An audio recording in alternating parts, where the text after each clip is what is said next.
achieved.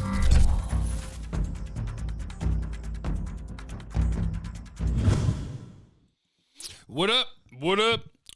What up? And welcome to Studio Day, Heffrey. I think I'm going to go mic out for this video today because I do that sometimes. All right, the topic of this one, it's kind of fun, actually. Every year for the Philly voice, Jimmy Kempski. He does the 10 reasons every team in the NFC East are going to be a dumpster fire. So it's pretty funny premise. And he even does it for the Eagles. So yeah, he's an Eagles guy, but he does it for the Eagles too. But I thought, you know what? Let's have some fun. Let's go through his 10 reasons that the Cowboys will be a dumpster fire in 2020 and how likely are each of these 10 things. Remember, leave in the comments here, hit the like button. Leave in the comments, youtube.com/Jeff Kavanaugh, what you want to talk about tomorrow, and I'll take care of you. 10 reasons Cowboys will be a dumpster fire in 2020. You can also leave in the comments the reason you think they could be a dumpster fire in 2020. Or heck, just leave the reasons you think the Eagles will be a dumpster fire in 2020. All right, this is the first team that old Jimmy does this year. It's the first team he does every year, which is interesting because his number one reason the Cowboys will be a dumpster fire. It wouldn't be an NFL season without delusional Cowboys hype. But then back up to his very beginning where he says all week long we're going to take a negative look at each of the teams in the NFC East in detail. Batting leadoff, as always, will be the Dallas Cowboys. So you mentioned Cowboys hype, but then you also mentioned that you always do them first to get momentum for the series going because they're the Dallas Cowboys. I do wonder about this one. Gavin Dawson tries to keep me honest all the time because I find myself getting optimistic all the time. Am I optimistic about this Cowboys team? Yep. Do I think that the players will notice that? I don't know because, one, most pro athletes do have rabbit ears. They know everything that's said on social media because even if they don't check it, they have friends or people in their circle that do. They know everything that's said. So should we be more critical to try to get them to play better? Maybe. But I believe their offense is going to be really, really good, and the defense is the wild card and special teams.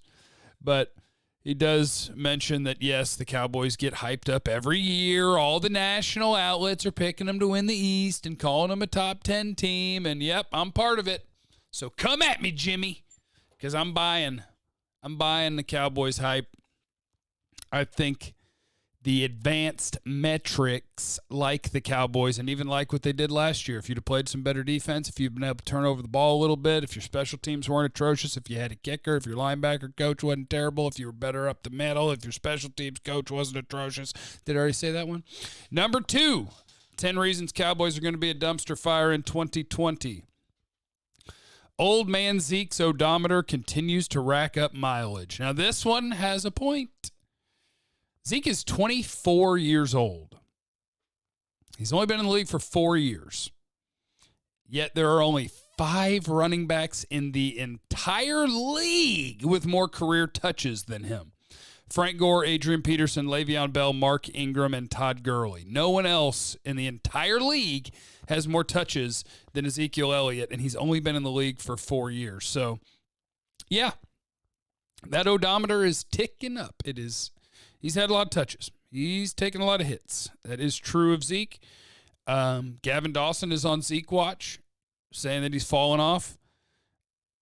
He is not the same guy he was when he came into the league, and last year he was not the same guy at the beginning of the year that he ended up being at the end of the year. He's better at the end of the year. So you never know.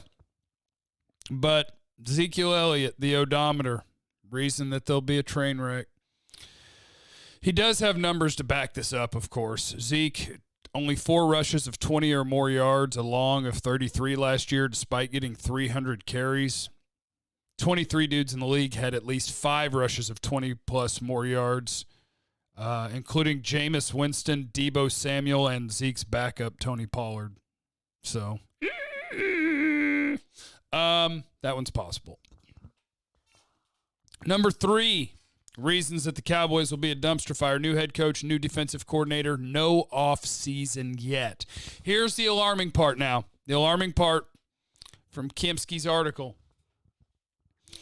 He says, if you're glass half full guy, you could say Mike McCarthy has won a Super Bowl and he has a good overall record. But if you wanted to go glass half empty, which he's doing in this entire article, one, McCarthy had Brett Favre and Aaron Rodgers as his QB for 13 years. He only won one Super Bowl. The last 2 years in Green Bay, the team went 11-16-1, and he was fired. The year after he was gone, they went 13-3. Their best record since 2011. That one worries me too. Because he was also a very conservative guy when it came to like going forward on fourth down. Like there's some Garrett to Mike McCarthy when he got let go in Green Bay. And we're putting a lot of faith in I was removed from the game, and now I have a different perspective, and I'm ready to rock and roll. And I also put some faith in the fact that Aaron Rodgers kind of turned into okay, dogs. CD, we're inside, and there's no one else inside. It's me and you and Stomp. Hey. Where was I going there? Mike McCarthy. Oh, yeah, and I also think that he's got a quarterback that could be hard to deal with that turned into a full-blown superstar, and so then really just didn't want to get along with this coach. And that's tough. 10 reasons the Cowboys will be a dumpster fire in 2020. Number 4, the quarterback still isn't signed to a long-term deal. That one doesn't matter. Get out of here. He signed his tag. He'll be on the team. Maybe they'll get a long-term deal done. Maybe they won't, but Dak ain't going nowhere. Dak is good at quarterback, and this one doesn't matter. Number 5, the offense lost some good starters, and he lists Travis Frederick and Randall Cobb. And he says a lot of teams got better in free agency, or at least didn't get worse by losing a slew of good starters, and also added to their roster during the draft. The Cowboys decidedly got worse during the free agency phase of the offseason. I noticed he skipped the draft portion, where they got CeeDee Lamb to replace Randall Cobb. Frederick loss, I do think, will be somewhere between significant and somewhat important, because I think just that veteran presence, the dude who's seen everything, playing center is a big deal. And who he's going to be replaced by is up in the air, whether it's Connor McGovern, Joe Looney, Tyler Biadasz. And there's a chance that you take a step back at center this year. So part of number 5 is relevant. Number 6, the defense lost even more good starters than the offense. He goes through Byron Jones, Robert Quinn, Malik Collins. What are we barking at? I don't know if you guys can pick that up in the mic. It sounds very loud to me. They didn't replace Byron Jones. They're trying at corner. 2nd-round pick, Trayvon Diggs. 4th-round pick, Reggie Robinson. They brought in a bunch of free agents. So they got a bunch of bodies, hoping that they can find the right combination to make it work out. But yes, Byron being gone, that hurts. Robert Quinn being gone, that potentially hurts. You're hoping on a Aldon Smith and Tyrone Crawford being back, being the combination that can replace that seamlessly. And hopefully, he called Tyrone Crawford a jag in here. And then he made jokes. He said a pair of fine, upstanding men, Aldon Smith and Randy Gregory. So, and he says Malik Collins, but Malik Collins, to me, that doesn't count because you replaced him with a guy that I think is still a better player in Gerald McCoy. You got Dontari Poe, which upgraded your nose tackle, which can help your linebackers. So all in all, yes, the defense lost good starters, but no, that won't be a reason they're a dumpster fire. Number 7 for Kempski, why the Cowboys are going to be a train wreck. Is Leighton Vander Esch the new Sean Lee, he says. Basically, the spinal stenosis that he has, the neck collar that he wears. And, so he's going after injuries. And, I don't know. With Leighton Vander Esch, he could play another 8 years with nothing going wrong, or he could play 3 games, and he could have another injury, and they could say, hey, your career's over. So Vander Esch is a wild card. But I'm expecting him to be back and to play well. So I don't care about number 7. Number 8. He says, but otherwise, the Cowboys have had excellent injury luck. They were 4th healthiest team in the league. Via Football Outsiders last year, they still only went 8-8. What's going to happen if they're not so lucky anymore? Here's the problem. You can't throw the word luck in with the Cowboys and say they were lucky. You can say that they were fortunate with injuries, but if you want to talk about luck, advanced metrics are predictive of your record better than your record is predictive of your record. So if you took the Cowboys and the way they played football last year on the whole over the course of a season, that was not an 8-win team. That was a 10-win team. And so they were not lucky. they were the most unlucky team in the league in terms of how the way they played translated into wins and losses. Counting on a new head coach to help there. Hold on, Amanda's calling. Just making a video. Hi. What's up? You're looking good. Can't talk about what? Talk to you later. Okay. Bye. Yeah, you can't call them lucky. They were an unlucky team last year. So, number 9, they don't create turnovers. Cowboys in the last 5 years. 2015, one team had less interceptions than them. 2016, 4 teams had less interceptions than them. 2017, 5 teams. 2018, 5 teams. And 2019, 0 teams had less interceptions than the Cowboys. That's why you have a new defensive coordinator. That's why you have a new everything. Because they were tired of not being able to turn the ball over, and they're going to try to turn the ball over this year. So we'll see. Higher risk, higher reward, I believe, is coming from the Cowboys defense, and I am here for it. Take that, Jimmy. And number 10, Jerry Jones is speaking with his silence.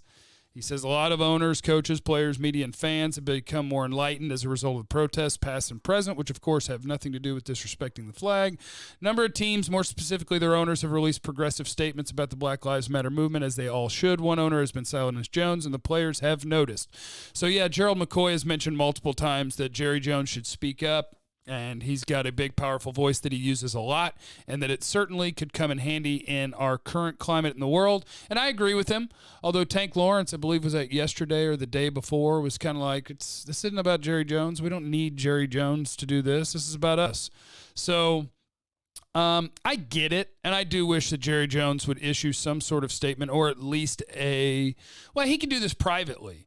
What he does need to do is just backpedal from his "we're going to toe the line" stance with the anthem, and empower his players to do whatever their heart tells them is the right thing to do. I don't appreciate it. I don't appreciate Jimmy sneaking in a serious topic at number 10 either while we're trying to have fun. What the hell, Jimmy? So those are the 10 reasons the Cowboys could be a dumpster fire in 2020. How many do you agree with? Leave it in the comments. And now we get to some of your questions, which I try to get to each day. Jonathan said, "Damn it, Jeff, please talk about our kicker.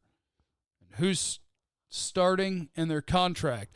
Well, Greg Zuerlein got more guaranteed money, bigger contract, bigger everything than Kai Forbath. So unless he's atrocious in camp, we're going to assume that he was just hurt last year, and that's why he didn't kick as well as he usually does. And he's winning that job unless he's awful in camp. Because money talks. Kai Forbath does not have the guaranteed money. He does not have as big a salary. So get ready for Greg the Leg to be the kicker. Although Forbath was perfect. But you get a new special teams coordinator. If he wants his kicker, you let him get his kicker. Anthony, can you talk about the potential of Connor McGovern starting this year, as well as HaHa jumping team to team, reuniting with McCarthy? Yeah, I think HaHa Clinton Dix is just a guy. Pro Football Focus actually graded him pretty well and has every year. But I think there's a reason you become a one-year contract guy, and it's because there are parts of your game that are a struggle. And for him, I think that's tackling. But he can cover pretty well, which is more important to me than tackling. But if you get too many guys that can't tackle, it turns into a train wreck. We saw that last year with the Cowboys. And I believe McCarthy's the one who got rid of HaHa Clinton Dix, so I don't think the reunion is some magical thing. I think I kind of hope Connor McGovern starts this year, because between him and Biotish on tape, I had McGovern as a round better. Obviously, he didn't do anything last year with his injury, but let those two go at it. And if Joe Looney has to start for 2 seconds before you think one of them's ready, so be it. But let's see what these guys got. We're going to have a nice competition on the offensive line to figure out who the starters are at left guard and center, and I'm looking forward to it. And then Anthony also asked about Dak. He said he was so good in his first year because he ran for first downs when his reads weren't there. Do you believe not having a locked-in contract is a hindrance of Dak not playing the way he's capable of in regards to playing more athletically? I think that makes sense intellectually, where you're like, no, I don't have my big contract, so I'm not going to risk my health. But I think in the moment of a football game, it would be really rare for a player to go there, you know? Like, there's a guy bearing down, and Dak's got kind of an escape lane between the center and the right guard and room to run. And I don't think in that moment, while his receivers are covered, he's going to be like, no, they haven't signed me to a long-term contract with a big signing bonus. I will not run for 12 yards. That's dangerous. I don't think players think like that. All right, appreciate you guys. Always appreciate you guys swinging by. Make sure you're subscribed, youtube.com/Jeff Kavanaugh. Make sure you are checking 1053thefan.com. Make sure you have your notifications on. Make sure you give me the thumbs up on the videos because I think that's good for me, okay? I love you guys. You guys are the truth. Keep on keeping on. Go Cowboys. Go Tigers. Go Cowboys.